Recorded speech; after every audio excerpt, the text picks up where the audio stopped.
Bismillahirrahmanirrahim. Yusabbihu lillahi ma fis samawati wa ma fil ardi.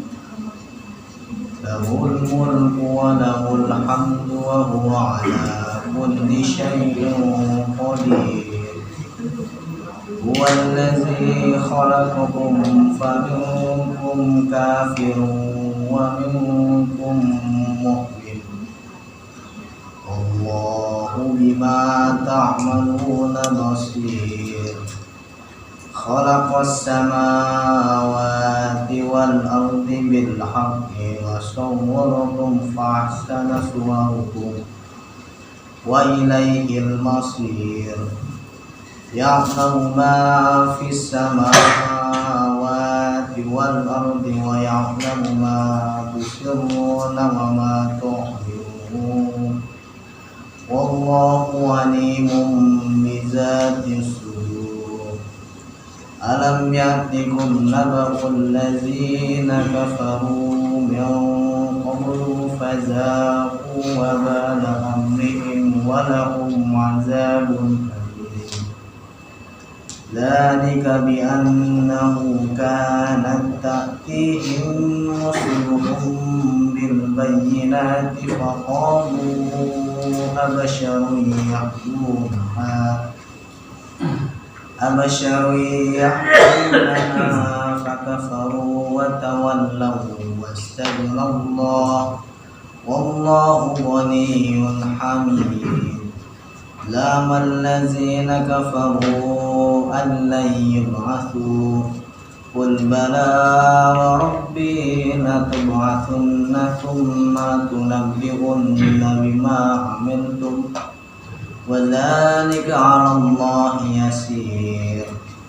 فآمنوا بالله ورسوله والنور الذي أنزلنا Wallahu bima ta'maluna khabir.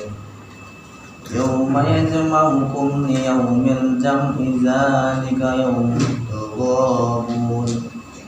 Wa may yu'min billahi wa ya'mal shalihan yukaffir anhu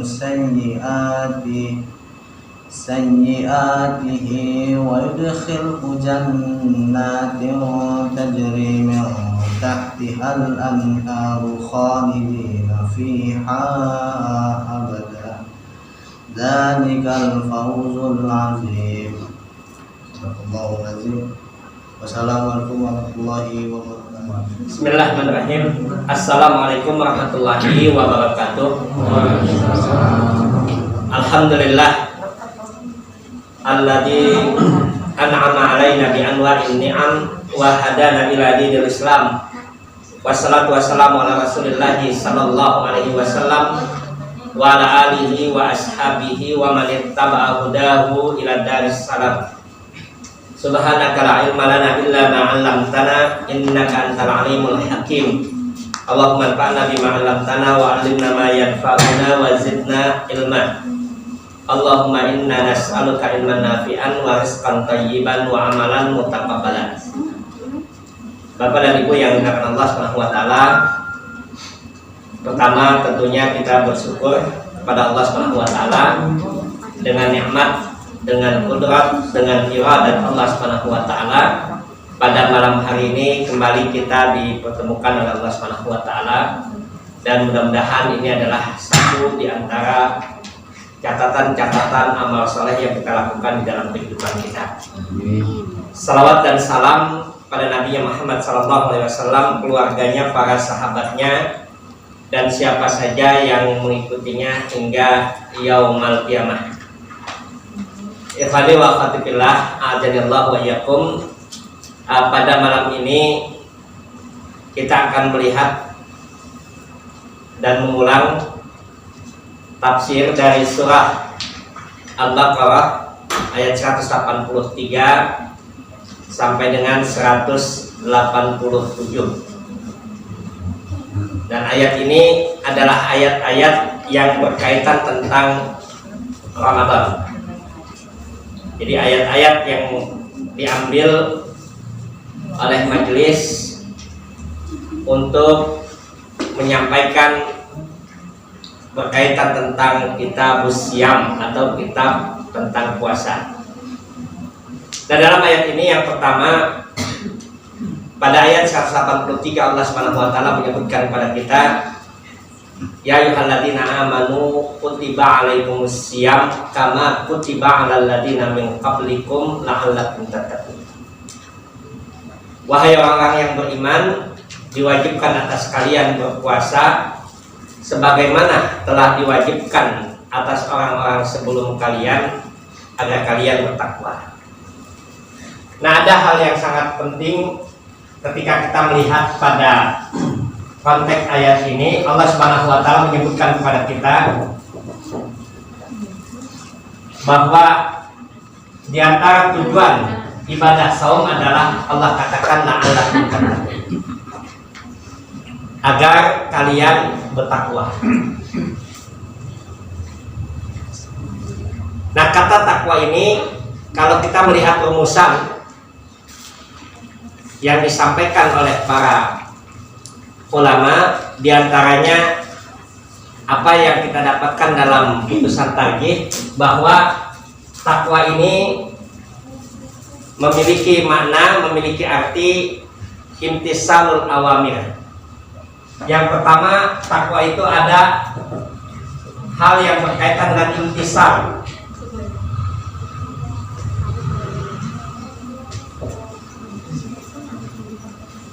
Imtisal itu melaksanakan al-awamir, perintah-perintah. Itulah sebab takwa.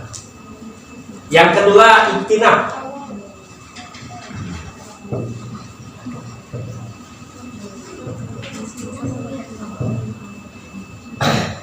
Takwa itu ada unsur yang disebutkan oleh para ulama adalah ijtinabun nawahi,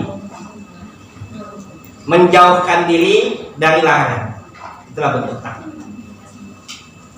Nah, dua unsur inilah yang disebut dengan ketakwaan pada diri seseorang. Maka kata para ulama tafsir, orang yang berpuasa, Allah janjikan kepada kita la'allakum tattaqun. Mudah-mudahan kalian mendapatkan ketakwaan. Kata la'alla di sini, kalau di dalam struktur bahasa Arab disebut dengan harfun litamani, yaitu huruf yang berfungsi sebagai bentuk pengharapan.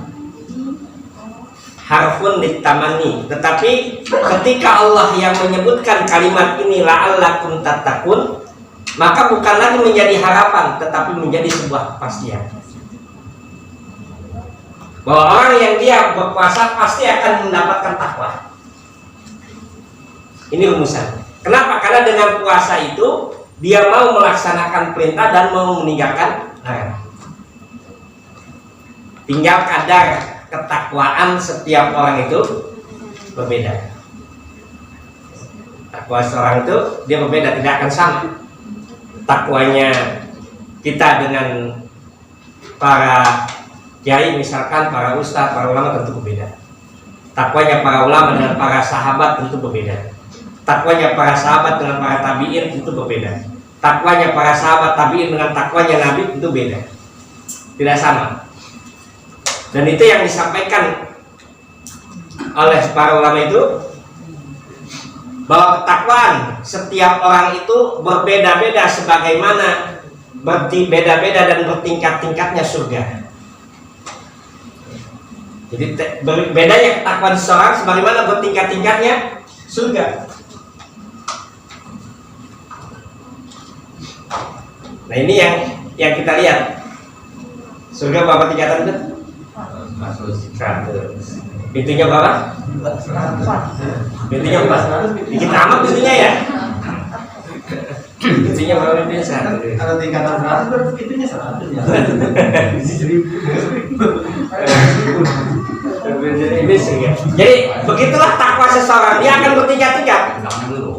Kadar ketakwaan seseorang itu dia bisa berkurang dan bertambah sebagaimana berkurang dan bertambahnya iman. Tingkatan ketakwaan seseorang itu dia akan bisa bertambah dan berkurang sebagaimana keadaan iman. Tingkatan seseorang itu dia bertingkat-tingkat sebagaimana bertingkat-tingkatnya surga. Maka semakin bagus nilai puasanya, semakin bagus ibadah puasanya, maka semakin besar nilai ketakwaan yang didapat. Tetap. Ini kata kunci yang pertama yang disebutkan oleh Allah Subhanahu wa taala dalam ayat 183, ya ayyuhalladzina amanu kutiba alaikumus syiyam kama kutiba alal ladzina min qablikum la'allakum tattaqun. Pada ayat yang berikutnya Allah taala menyebutkan, kalau ini di ayat 183, pada ayat 184-nya Allah taala menyebutkan dengan kalimat yang awal setelah la'allakum tattaqun, Allah katakan ayyaman ma'dudat.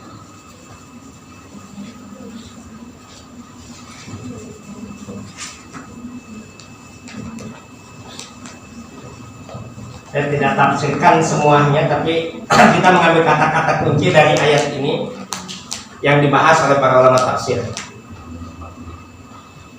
Kan kalau kita lihat ayatnya itu, ya ayyuhalladzina amanu kutiba alaikumus syiyam kama kutiba alal ladzina min qablikum la'allakum tattaqun ayyaman ma'dudat. Kata Allah Subhanahu wa taala, puasa itu, Ramadan itu ayyaman ma'dudat, hari-hari yang telah ditentukan.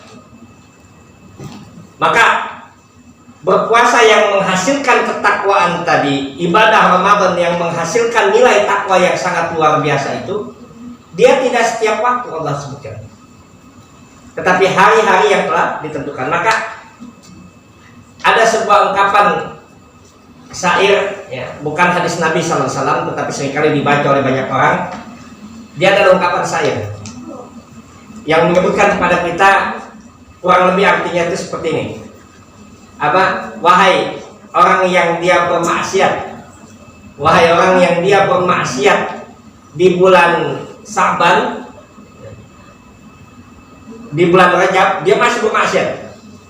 Wahai orang yang masih bermaksiat di bulan Rajab, laqad adallaka, sungguh hari ini engkau berada di bulan Sa'ban, dan pada saat ke depan engkau akan menghadapi bulan Ramadan. Jadi dikatakan, wahai orang yang dia bermaksiat di bulan Rajab dan tidak puas dia melakukan maksiat dalam bulan Sa'ban, terus dia melakukan kemaksiatan, akan datang kepada kalian bulan Ramadan. Dan sungguh adalah sebuah kebodohan ketika seseorang tidak mau memanfaatkan bulan Ramadan dengan besar. Jadi sangat luar biasa. Kenapa? Karena nilainya sangat luar biasa. Nilai ibadah Ramadan itu sangat luar biasa. Dan diantaranya adalah ibadah saum. Ibadah saum yang 30 hari, 29 hari yang dijalani oleh seorang mukmin, maka ibadah saum itu akan melahirkan ketakwaan yang sangat luar biasa. Nah, ini yang pertama. Maka Allah katakan ayyaman ma'dudat, Allah ingatkan hari-hari yang terbilang. Pada ayat berikutnya, pada ayat 185, Allah telah menyebutkan pada syahrul Ramadan alladzi unzila fihi al-Qur'an.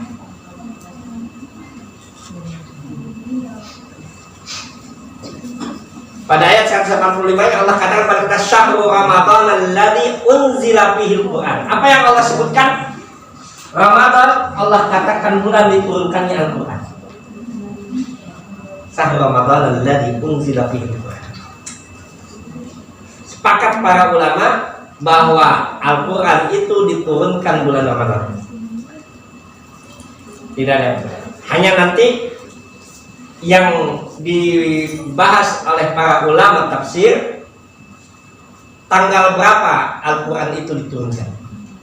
Apakah dia tanggal 17 Ramadan, apakah dia tanggal 27 Ramadan, apakah dia tanggal 23 Ramadan, itu yang diperselisihkan oleh para ulama. Tetapi sepakat para ulama, Al-Quran itu diturunkan bulan Ramadan. Al-Quran yang mana yang diturunkan dalam bulan Ramadan?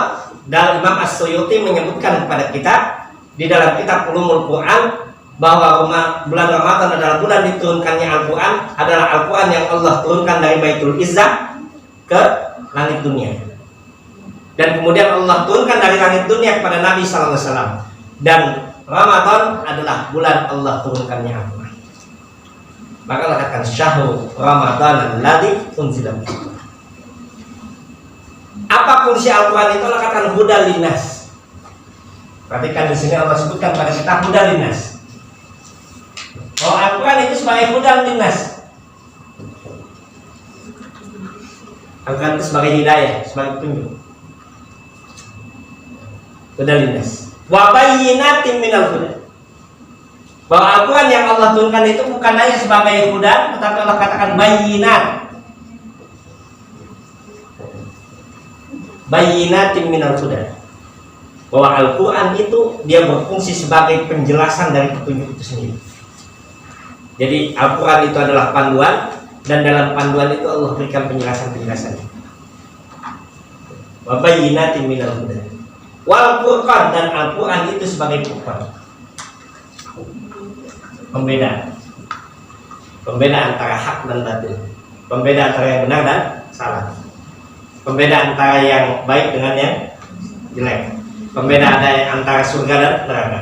Itu yang disebutkan dalam Al-Quran. Ini sifat Al-Quran. Syahrul Ramadan alladzi unzila fihil Qur'an hudal linnasi wa bayyinatin minal huda wal furqan. Faman syahida minkumus syahra pada ila akhir ayat. Di ujung ayat ini Allah katakan kepada kita la'allakum tashkurun.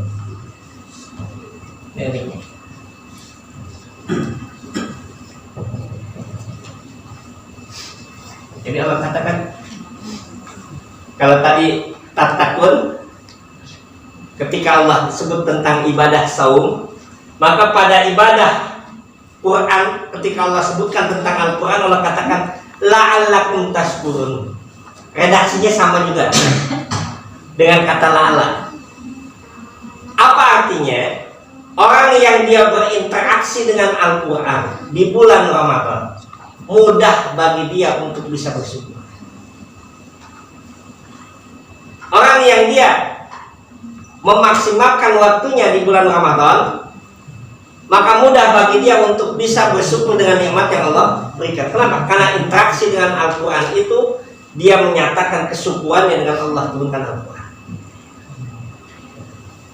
Jangan heran kalau Nabi mudarasatul Quran itu setiap malam di bulan Ramadan, itu mentadaruskan Al-Quran setiap malam dengan di hadapan Jibril. Murojaah Al-Quran di hadapan Jibril di bulan Ramadan setiap malam. Kata Nabi SAW, wa ana udarisul Quran, dan saya mentadaruskan Al-Quran itu kullayyum kullalailat, setiap malam, kata Rasulullah SAW. Bisa Ramadan, dalam bulan Ramadan. Ini Rasulullah SAW. Kita lihat Imam Asy-Syafi'i yang saya pernah ceritakan. Imam Syafi'i pernah 60 kali satu bulan khatam. 1 bulan 60 kali, berarti sehari 2 kali. Kalau kita hitung kasar, 1 hari 2 kali, berapa banyak dia membaca Al-Quran?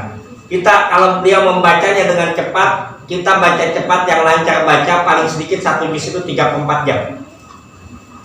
1 juz. Kalau 30 juz 30 jam. Waktunya berapa? Berarti kita bisa hitung berapa cepat dia bacanya. Masya Allah. 30 juz 1 Quran.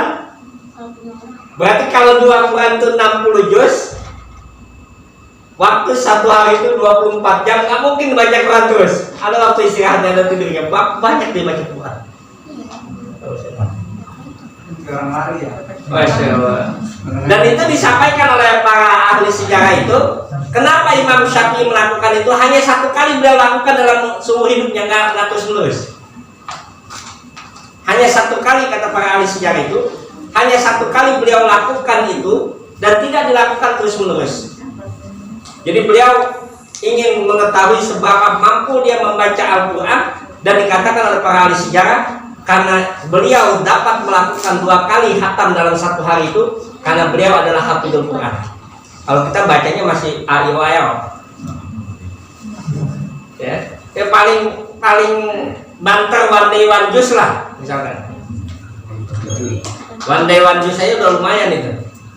Wandewan ayat gitu. Masya Allah. Wandewan ayat nih. Wandewan juz aja satu hari itu luar biasa itu. Kita paksa satu hari satu juz itu juga luar biasa itu. Kita mencoba misalkan satu hari berapa juz, seminggu kita pengen hatam. Seminggu hatam berarti kalau 4 minggu berarti 4 kali hatam. Itu berarti luar biasa.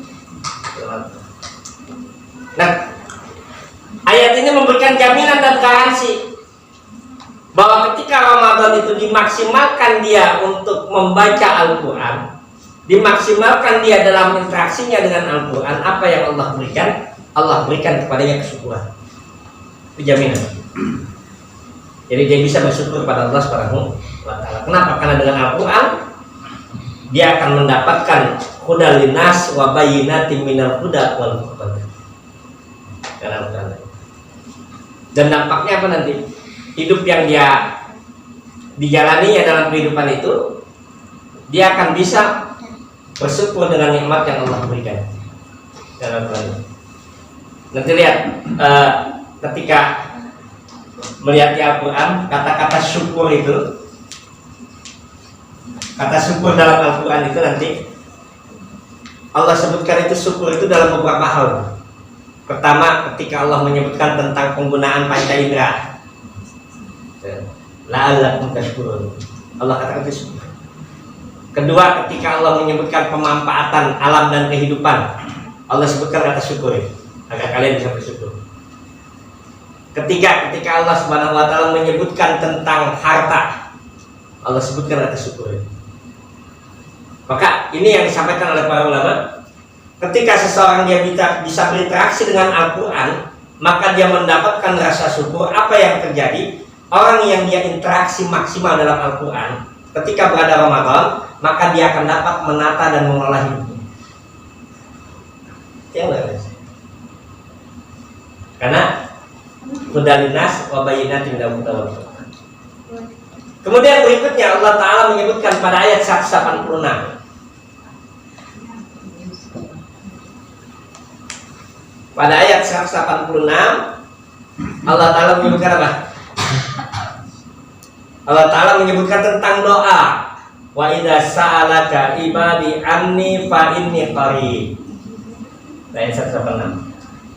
Anni fa inni qarib. Apa kata Allah kemudian? Wa idza sa'alaka, apabila hamba-hambaku bertanya kepadamu wahai Muhammad tentang aku, yaitu tentang Allah Subhanahu wa Ta'ala, anni fa inni qarib, maka katakan aku ini dekat. Allah menyebutkan anni fa inni qarib, Allah itu dekat.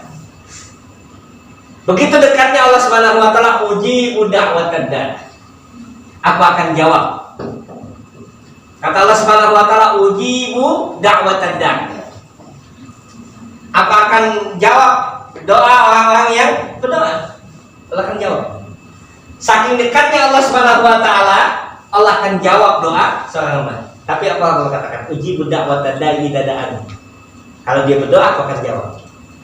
Tapi jawaban Allah Subhanahu wa Ta'ala, Allah katakan, ujibu da'watad da'i dada'an falyastajibu li. Kalau mau dijawab, maka penuhi dulu panggilan Allah.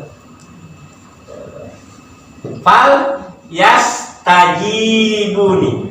Nanti lihat dalam Al-Quran itu, falyastajibuni. Buni. Maka jawablah seruanku, maka jawablah panggilanku. Itu kata Allah Subhanahu wa Ta'ala, falyastajibuni. Jawablah seruanku, jawablah perintahku, ijabahlah apa yang Allah perintahkan. Kalau mau doanya dikabul, kata Allah Subhanahu wa Ta'ala, turunin perintah Allah itu. Falyastajibuni, falyastajibuli wal yu'minu bi. Falyastajibuli wal yu'minu bi. Yang kedua apa kata Allah? Wal yu'minu bi. Berimanlah. Berimanlah kepada aku, kata Allah Subhanahu wa Ta'ala. Maka kata para ulama tafsir menyebutkan kepada kita, orang yang ingin doanya dijawab itu mudah sekali dalam bulan Ramadan. Kenapa? Ketika dia berada dalam bulan Ramadan, dia menjawab panggilan Allah dengan melaksanakan ibadah saum. Dia menjawab panggilan Allah dengan berimanan. Man shoma ramadhana imanan wa ihtisaban ghufira lahu ma taqaddama min dhanbi. Dia berpuasa karena iman. Maka mudah sekali doanya dijawab. Itu yang kata Nabi sallallahu alaihi wasallam, as-shaimu hina yuftir. Nabi sampaikan kepada kita, ada 3 yang tidak akan ditolak doanya di hadapan Allah Subhanahu wa taala. Salah satunya adalah orang yang berpuasa sampai dia berbuka. Doanya tidak akan ditolak oleh Allah Subhanahu. Kenapa? Karena 2 hal tadi. Orang yang berpuasa dia menyambut panggilan Allah Subhanahu wa taala. Orang yang berpuasa dia berpuasa karena iman. Sudah biasa. Apa berikutnya kemudian Allah katakan? Setelah Allah sebutkan doa, Allah katakan, "Baida sa'alaka ibadi anni fa inni qarib ujibu da'watad da'i idza da'ani falyastajibu li wal yu'minu bi la'allahum yarshudun." Allah gunakan lagi kata la'allahum yarshudun. Kata la'alla Allah gunakan lagi.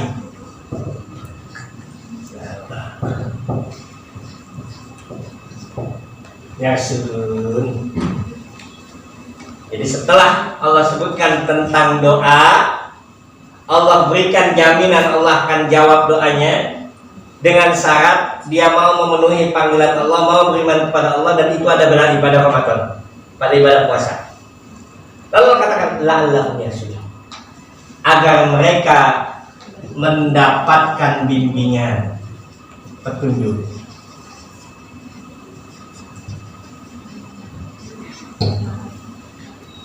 Jaminan.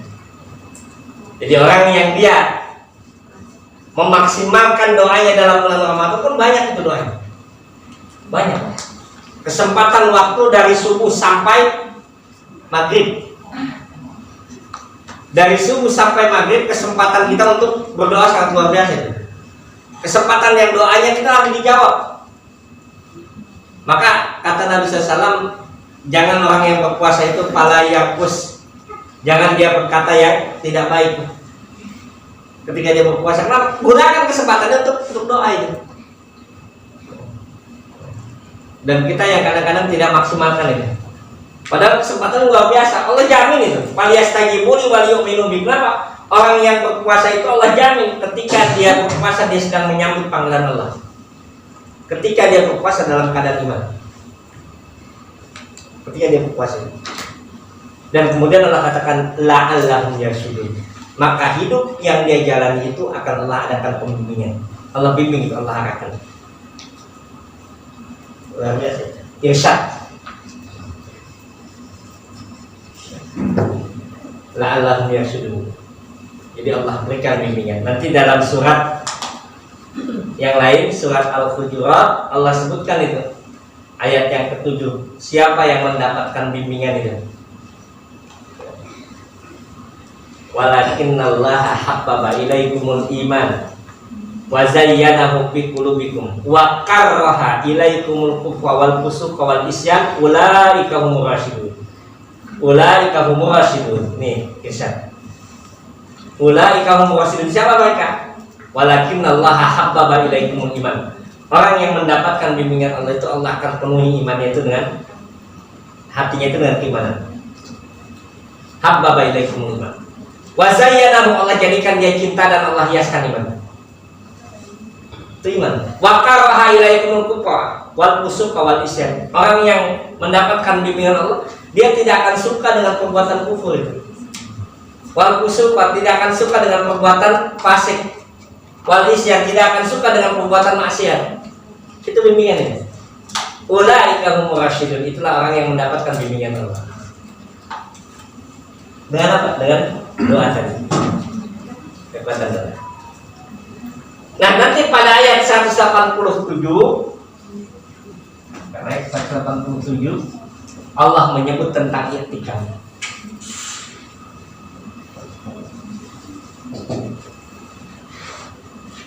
Allah menyebut tentang i'tikaf. Wala tubashiruhunna wa antum aqifuna fil masajid. Tilka hududullah. Dan nanti ayat 188 Allah sebutkan tentang harta. Nah, ayat-ayat inilah yang kemudian saya ingin sampaikan ayat 183 sampai dengan 187 yang dicantumkan dalam himpunan putusan tarjih dalam mukaddimah itu, di ujung bahasan kitab Syiyam itu disebutkan satu bab fadhailul a'mal, amalan-amalan yang utama dalam bulan Ramadan. Ada pada dalam apabila kalian berada dalam bulan Ramadan, kata tuntunan tarjih kan, apabila kalian berada dalam bulan Ramadan, maka perbanyaklah sedekah, perbanyaklah membaca Quran, lakukanlah salat malam, dan berdoalah kepada Allah Subhanahu wa taala. Itu tuntunan yang diberikan dalam tarjih yang diambil dari ayat tadi.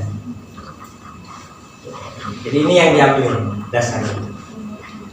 Nah, ini singkat, tafsir singkat berkaitan tentang ayat-ayat puasa, ayat-ayat yang bulan Ramadan yang ada di dalam ayat 183 sampai dengan 187. Nanti silakan apabila ingin tanyakan, dan insyaallah nanti kita akan masuk pada bahasan tentang salat-salat sunnah ya. Salat-salat sunnah yang bisa dilakukan dalam bulan Ramadan dan apa yang dituntunkan oleh tarjih. Ada beberapa salat sunnah yang disebutkan oleh tarjih. Ada 10 salat sunnah dalam kawarnya ini. Tapi banyak yang dilakukan dan beredar di kita juga banyak salat-salat sunnah yang lain. Nah, itu yang akan menjadi bahasan kita. Mudah-mudahan Allah berikan kemudahan. Hadanallahu wa iyyakum ajmain. Nasrun minallahi wa fathun qarib wa basyiril mukminin. Wassalamualaikum warahmatullahi wabarakatuh. Kita telah mendengarkan kajian keislaman yang disampaikan oleh guru kita. Mudah-mudahan apa yang akan disampaikan oleh beliau dapat menjadi tuntunan bagi kita semua untuk menjalani kehidupan kita di dunia, yang mudah-mudahan dan juga tentunya ke akhirat kelak. Meningkat ke sesi selanjutnya, yaitu sesi tanya jawab. Kepada seluruh jemaah yang hadir diperkenankan untuk mengajukan pertanyaan-pertanyaan terkait materi yang tadi telah disampaikan oleh guru kita. Namun demikian juga diperkenankan untuk mengajukan pertanyaan-pertanyaan di luar daripada materi yang tadi sudah disampaikan. Untuk itu kepada seluruh jemaah dipersilakan.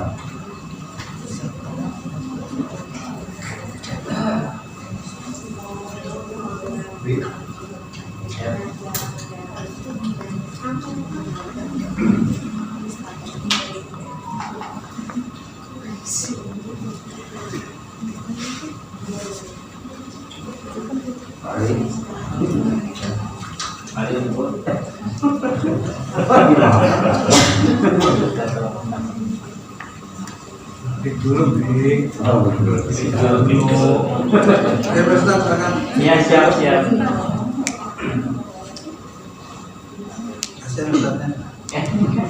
Dulu break. Berapa menit? 5 menit.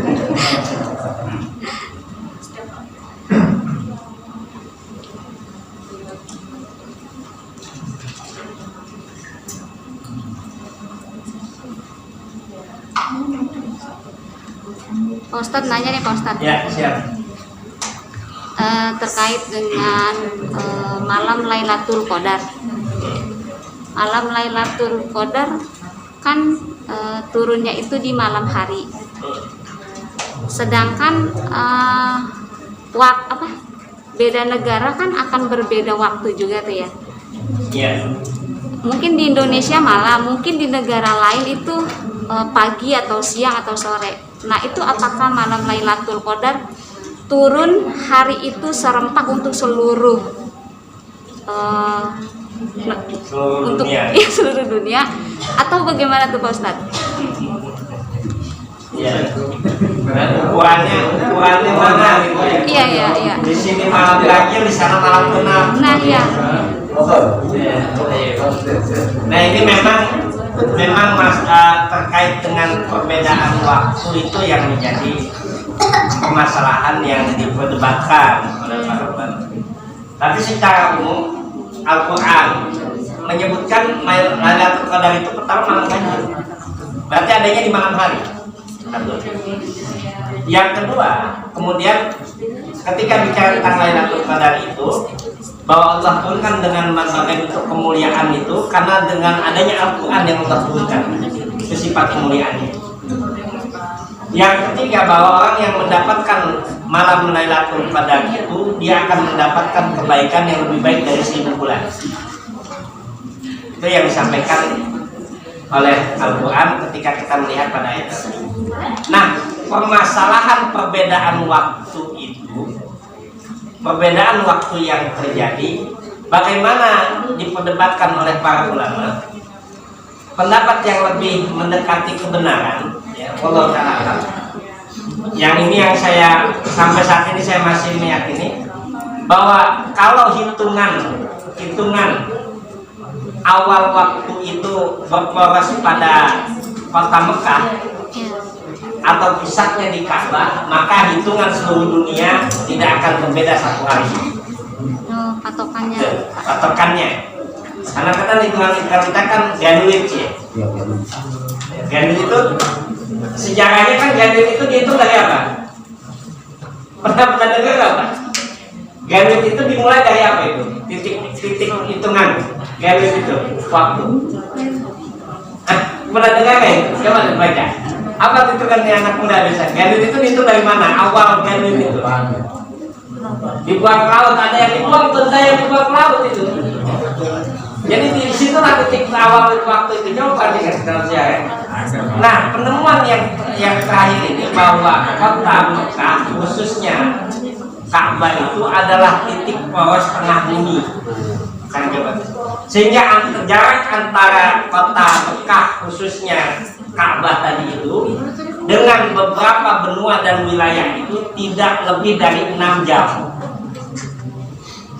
Tidak ada lebih dari, dengan benua Amerika, dengan benua Eropa dan itu nggak lebih dari 6 jam perbedaan waktunya. Maka perbedaan waktu yang seperti itu dimungkinkan masih masuk dalam 1 hari. Kalau dia tidak lebih dari 6 jam, dan itu yang kemudian digulirkan oleh Muhammadiyah untuk membuat kalender global. Jadi Muhammadiyah itu menggulirkan kalender global itu sehingga penentuan poros titik ukurnya di mana. Jadi itu yang diperdebatkan oleh para ulama. Tapi yang jelas, ya kalau di sini malam di sana siang gitu. Mana malam yang ganjil sulit kita mengukurnya karena ukurannya nggak ada itu. Maka kenapa digulirkan adanya ukuran di kota Mekah itu karena memang lebih mendekati kebenaran dengan 1 hari tadi. Wallahu ta'ala, itu mungkin yang bisa kita ketahui. Silakan yang bisa menanggapi.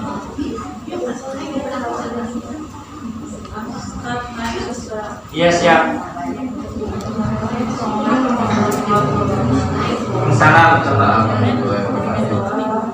Mau tanya seputar puasa. Pernah baca satu istimewanya dalam puasa ini. Kalau kita puasa itu kan itu dirikan khusus untuk Allah gitu ya. Iya. Kemudian saya pernah baca orang kafir orang-orang yang berpuasa ini akan dimasukkan ke surganya Allah dari pintu khusus. Ada yang itu awalnya. Kemudian nanti akan dipanggil orang-orang yang rajin melaksanakan puasa itu, baik puasa wajib maupun sunnah. Kemudian dia memasuki surga.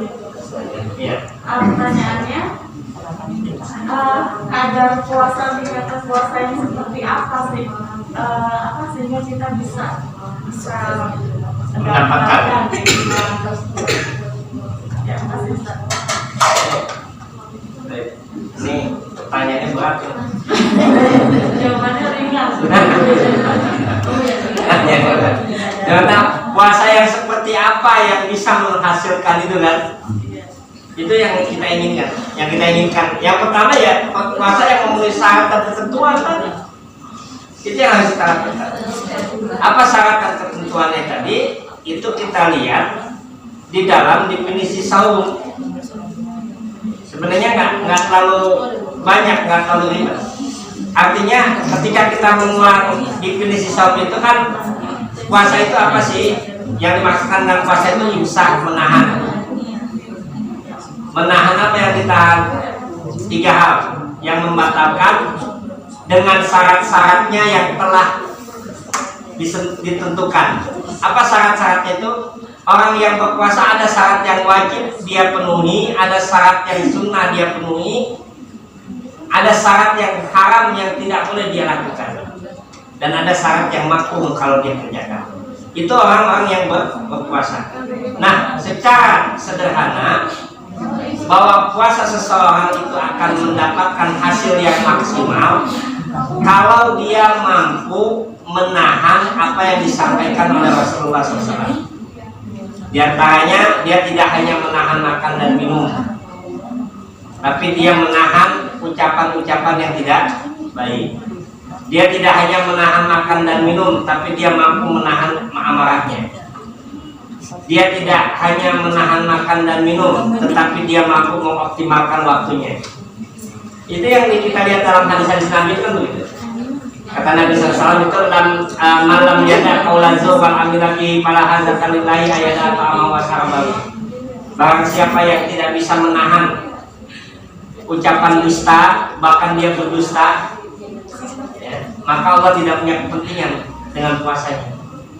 Artinya nggak ada nilainya, ya, tidak ada kepentingan dengan puasanya. Dalam hadis yang lain Nabi Sallallahu Alaihi Wasallam menyebutkan, kalau kalian dalam keadaan berpuasa lalu kemudian ada orang yang mencaci maki kalian, maka katakan ini shaim, saya sedang berpuasa, saya tidak akan melayani. Nanti kalau mau dilayani harus wajib aja. Artinya udah batal puasanya ini. Ini saya lagi puasa, saya nggak mau melayani. Kamu mau ngomong apa juga biarin aja, saya nggak akan melayani. Saya sebelum puasa nanti yang makan baru saya balas. Artinya udah selesai puasanya gitu ya. Nah ini orang yang berpuasa yang dirumuskan dalam hadis Nabi itu. Pada hadis yang lain Nabi mengatakan, "Aqwa asaumuli wa nazibihi."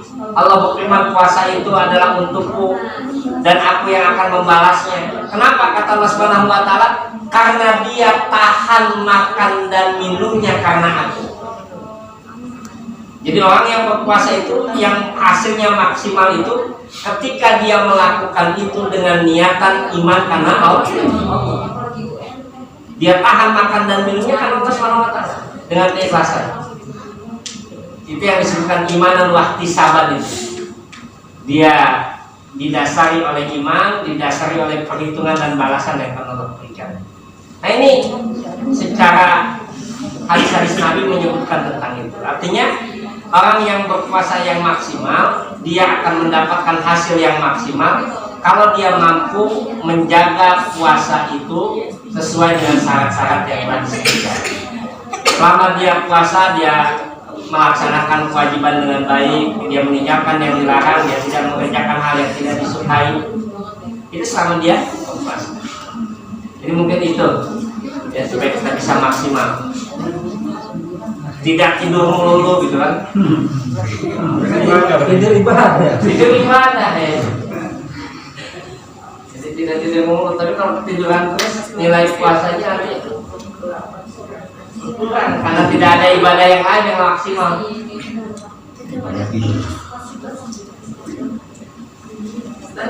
Siap.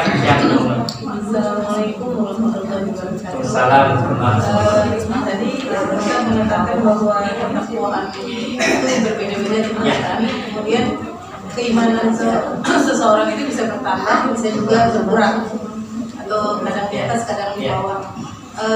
Mungkin secara pribadi sudah merasakan itu ya Ustaz, dengan hal-hal yang bersifat dunia. Contohnya kita sebagai seorang guru, kadang saat tugas banyak, biasanya rutin duha tertinggal, biasanya habis maghrib baca Al-Quran sampai 2-3 hari tertinggal gitu. Merasa memang secara pribadi, kok aku udah 3 hari nggak baca Al-Quran ya, ini karena kesibukan dunia gitu ya. Notabene ya kita jadi lupa untuk mengerjakannya gitu, dan waktunya itu tadi lebih mendahulukan keduniaan tadi Ustaz. Triknya Ustaz bagaimana biar kita sadar, oh ini aku jangan sampai keimananku lagi di bawah jangan sampai gitu. Dan sampai jebol gitu ya. Kalau lagi di bawah jangan sampai low ebb gitu. Sampai habis. Minta triknya Ustaz gitu. Iya, iya. Kita kan masih dunia kita kadang masih tinggi. Tapi yang jelas begini, Bu. Yang jelas begini, itu manusiawi satu. Maka Imam Al-Ghazali itu menyebutkan pada kita.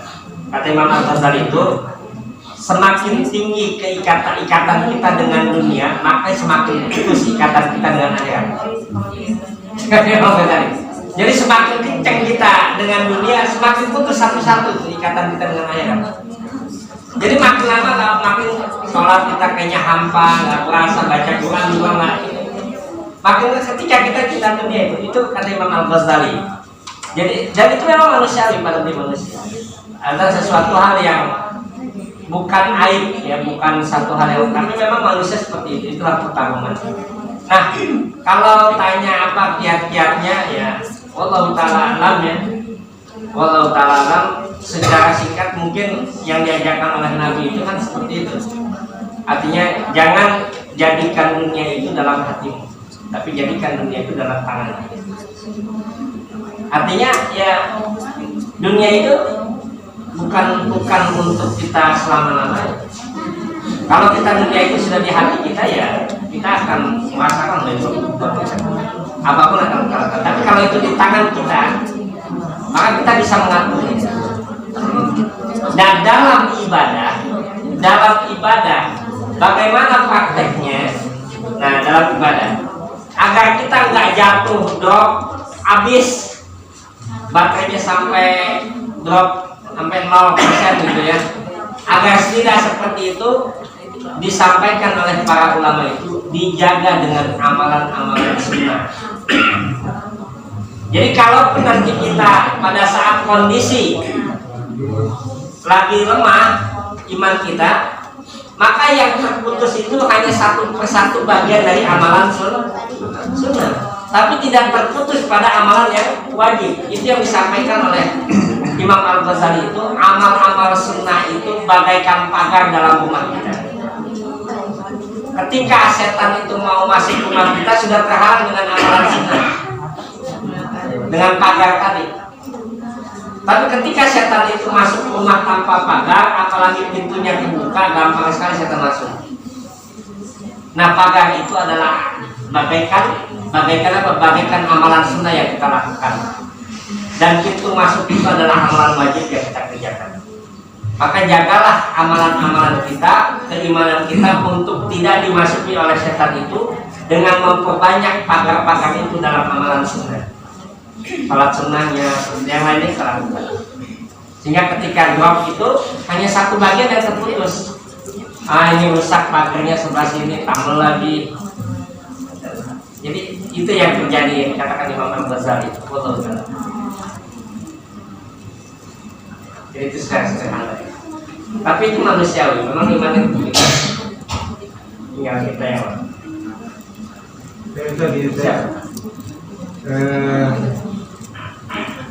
apa nih? Membedakan ini antara la'alaku dengan la'alahum gitu. Saya kadang suka tukar-tukar antara la'alaku dengan la'alahum. Ya. Itu bagaimana membedakannya? Bahwa ini adalah la'alaku, ayatnya. Iya. Ketika menghafal ayatnya. Iya, karena saya suka ini. Kayak apa ya? La'alahum ya. Ya. Agak bingung gitu ya. Mungkin kalau yang ngerti Nah, soal dia kalau saya mungkin urutan dari awal dari ayat sebelumnya kali ya. ya. Nah itu saya ketika gitu kayak suka ragu kalau itu jadi imam ya. Ini apa ya? Allah gitu ya. Kamu ya Ustaz. Ya, mereka kalian. Nah, bagaimana kalau kita menghafal, bagaimana untuk nggak keliru? Ada beberapa hal ya. Nanti yang biasa menghafal gitu. Ada orang yang bisa dia menghafal dengan mungkin, dengan tepat, ketika dia tahu artinya. Walaupun dia nggak bisa nahwu, nggak bisa bahasa Arab, tapi dia tahu artinya pada ayat-ayat yang dia samar. ayat-ayat yang dia samar itu dia tahu artinya, maka mudah untuk menjadikan dia mungkin dalam hafalan. Satu. Yang kedua, dia memberikan tanda pada ayat yang mutasyabihat tadi, yang dia ragu. Misalkan tadi ayat tadi, bagaimana supaya kita membedakan atasnya la'alakum, ini la'alahum, dengan bagaimana membedakan? Maka dia memberikan tanda. Tandanya itu bisa pada titik selanjutnya atau titik sebelumnya. Yaitu apa tandanya? Misalkan wala'allahum yaksudun, terus ayat berikutnya apa? Sehingga dia tidak memisahkan antara yaksudun tadi atau la'allahum tadi dengan kalimat yang setelahnya atau sebelumnya. Itu namanya dengan memberikan tanda. Itu adalah metode-metode dalam menghafal supaya dia bisa kuat dan tidak keliru. Ini la'allahum itu. Sama dengan ini kali Ustaz, wala antum abiduna ma Iya. wala ana sering balik. Jadi yang biasanya dilakukan oleh orang yang menghafal Quran itu tadi, pertama dia mengetahui artinya atau dia memberikan tanda. Dia baca sendiri, dia memberikan tanda. Jadi ya, ketika dia bacanya, misalkan la'allakum tattaqun ayyaman ma'dudat, maka dia tahu nih, ini kum pasti la'allakum tattaqun, nama setelahnya ayyaman ma'dudat. Itu yang dia hafal. Jadi dia untuk lanjutannya dia sudah menghafalkan itu, sehingga mudah bagi dia untuk tidak salah. Atau dia tahu artinya. Itu yang memungkinkannya. Karena nanti banyak yang hampir mirip. Maka kalau Quran hafalan itu kan ada ayat-ayat yang suka bersamaan, itu ditulis di bawah. Misalkan ayat ini bersamaan dengan ayat apa, surat apa, nanti dia tulis tuh kalau kita ingin menghafal. Sehingga nanti ketika satu halaman itu tidak akan pindah pada halaman yang lain. Surat Al-Ahad pindah ke yang lain nanti, kan apa? Salah. Sudah pindah surat ya Mas. Kayak apa ini? Ujungnya beda. Ujungnya begini. Ada itu bapak biasa. Dan yang terakhirnya diulang-ulang. Memang rumus menghafal itu kan mengulang. Semakin banyak lupa, semakin banyak pahala. Ya, yang kedua ya, yang sahur Ramadan lazim.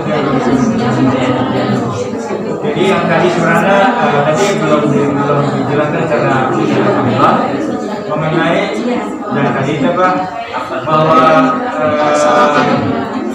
Ramadan itu dikenal Al-Quran. Saya juga ditanya apakah maksudnya adalah ikro gitu. Jadi surat yang pertama itu adalah surat Al-Alaq sudah disampaikan pada saat sudah Ramadan. Gitu. Katanya setahu kita kan begini bahwa Al-Quran itu diturunkan jenjangnya panjang, 23 tahun, sekian bulan, sekian hari. Kalau kita baca sejarah gitu, 23 tahun, 3 bulan atau 2 bulan ke 20 hari. Itu ayat mana itu? Yang tadi saya lagi tunggu sebenarnya begitu saya. Ayat mana yang diturunkan pada bulan itu? Iya. Ya ini pertanyaan bagus. Tentang turunnya Al-Quran. Nanti pertama begini. Bahasan para ulama tafsir itu tentang kapan turunnya Al-Quran itu diawali yang pertama dengan kata turun dalam Al-Quran itu ada beberapa redaksi. Pertama, Al-Quran menggunakan nazzala alaihimul kitab. Kata nazzala, redaksinya.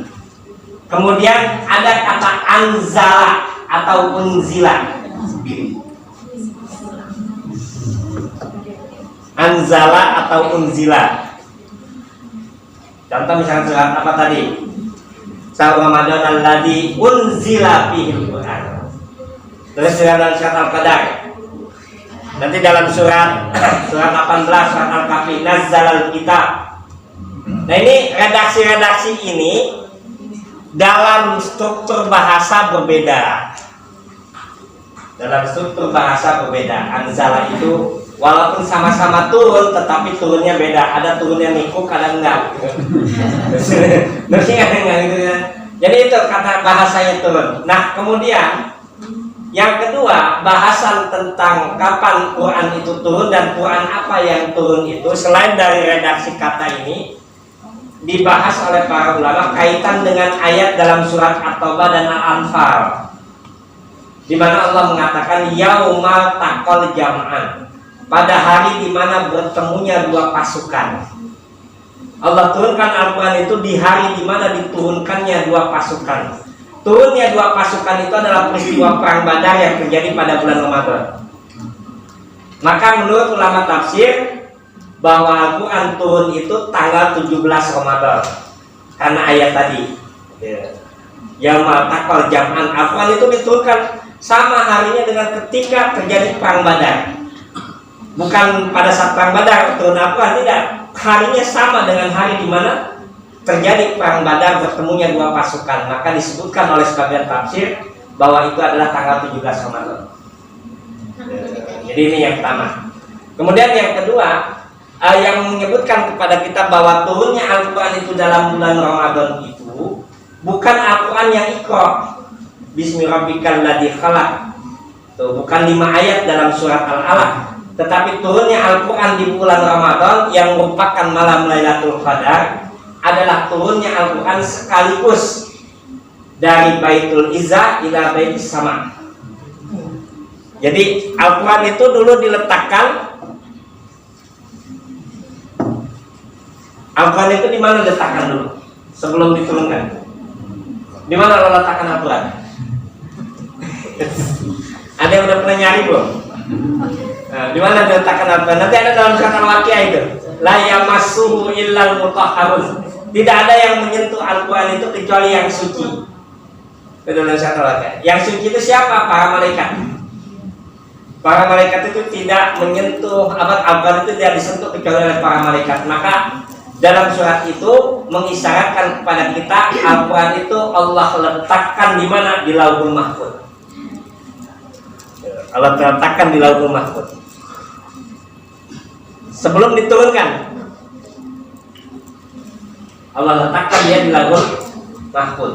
Nah, turunnya Al-Quran yang disebut dalam ayat tadi pada bulan Ramadan, inna anzalnahu fi lailatul qadar. Ini turunnya Al-Quran pada Lailatul Qadar itu adalah turunnya dari Lauhul Mahfuz itu Allah turunkan ke Baitul Izzah. Di mana Baitul Izzah itu? Di langit. Lalu kemudian setelah Allah turunkan dari Baitul Izzah, maka Allah turunkan ke langit dunia melalui yang pertama adalah Iqra bismi rabbikal ladzi khalaq secara berurutan. Ini proses yang turunnya Al-Quran itu dipahami oleh sebagian besar ulama adalah turunnya dari Lauhul Mahfuz ke sini. Baitul Izzah itu terjadi pada bulan Ramadan. Ayat yang mendukung surat Al-Qadar maupun surat yang lain, diantaranya surat Al-Qamar. Ini tentang turunnya Al-Quran. Jadi dari Lauhul Mahfuz ke Baitul Izzah.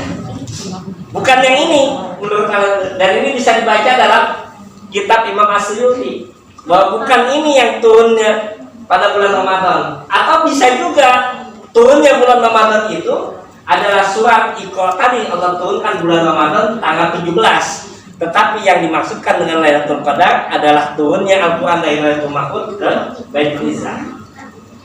Itu yang disampaikan dan diperselisihkan oleh para ulama tafsir. Jadi nanti bisa dilihat itu dalam surat Al-Qadar, Bu. Surat Al-Qadar tafsirnya, dan kemudian juga surat tadi surat 2 surat Al-Baqarah. Nanti ada ayat-ayat yang mendukungnya. Wallahu ta'ala.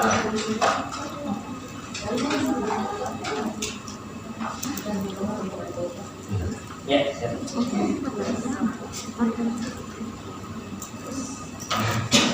Baik, alhamdulillah, baik saja kita telah menyelesaikan sesi tanya jawab. Itu artinya kita sudah berada di penghujung kegiatan. Mudah-mudahan seluruh rangkaian kegiatan kita pada malam ini dapat mendatangkan ridho dan rahmat dari Allah Subhanahu wa taala. Tidak lupa doakan pada diri kita agar dalam keadaan sehat walafiat dibantu Allah Subhanahu wa taala. Dan kami atas nama terus Muhammadiyah kita apa, mohon maaf atas segala kekurangan. Maka kita tutup kegiatan kita pada malam ini dengan mengucapkan hamdalah.